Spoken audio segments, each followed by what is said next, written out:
Hi friends, எல்லாருக்கும் happy Sunday. இன்னைக்கு நம்ம வீட்ல என்ன ஸ்பெஷல்னு சொல்லி பாத்தீங்க அப்படின்னா, நெத்திலி மீன் கருவாடு தொக்கு தான் செஞ்சிருந்தேன். வேற லெவல் இருந்துச்சு டேஸ்ட். பாயாச ரெசிபி தான் செய்ய போகிறோம். ஸோ அதுக்கு தேவையான இன்க்ரீடியன்ஸ் எல்லாம் என்னன்னு சொல்லி பார்த்தரலாம். ஃபர்ஸ்ட் ஒரு டம்ளரில் பால், ஏலக்காய், முந்திரி, சர்க்கரை எடுத்துக்கிட்டேன். ஒரு பாத்திரத்தில் நல்லா சுடு தண்ணி சுட வச்சு ஜவ்வரிசி அதில் போட்டு நல்லா 15 to 20 மினிட்ஸ் வரைக்கும் வேக வைக்கணும். நெக்ஸ்ட்டு தேவையான அளவுக்கு சேமியா எடுத்துக்கிட்டேன். ஜவ்வரிசி ஓரளவுக்கு நல்லா வெந்த பின்னாடி நான் அதில் வந்து சேமியாவை ஆட் பண்ணிக்கிட்டேன்.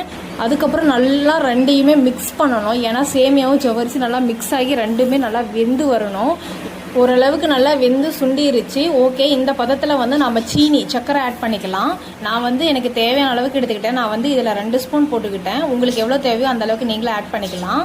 சீனி ஆட் பண்ண உடனே தண்ணியாகவும் இல்லாமல் திக்காகவும் இல்லாமல் ஓரளவுக்கு நல்ல ஒரு கன்சிஸ்டன்சிக்கு வந்துருச்சு. ஸோ அப்போ வந்து நான் எடுத்து வச்சிருந்த முந்திரியும் ஏலக்காயும் போட்டுட்டேன். அதுவுமே பாயாசத்தில் நல்லா மிக்ஸ் ஆகி ஒரு கொதி வந்ததுக்கப்புறமா நான் எடுத்து வச்சிருந்த பால், இது காய வச்சு வச்சிருந்தேன், இந்த பாலையும் நான் ஆட் பண்ணி நல்லா கொதிக்க வச்சுட்டேன். ஏன்னா எனக்கு பால் ஸ்மெல் பிடிக்காது. ஸோ அதனால ஓரளவுக்கு கொதிக்கிட்டு அப்படின்னு சொல்லிட்டு நான் விட்டுட்டேன்.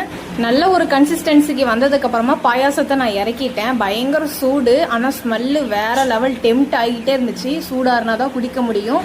ஃபைனலி ஒரு வழியாக நான் பால் பாயாசம் செஞ்சுட்டேன். இது ரொம்ப நாள் ஆசை எனக்கு, இது வீட்டில் செஞ்சு குடிக்கணும். ஃபைனலி ஆசைப்பட்டதை செஞ்சு முடிச்சாச்சு. நான் குடிக்க போறேன். Okay, bye, see you, Tata.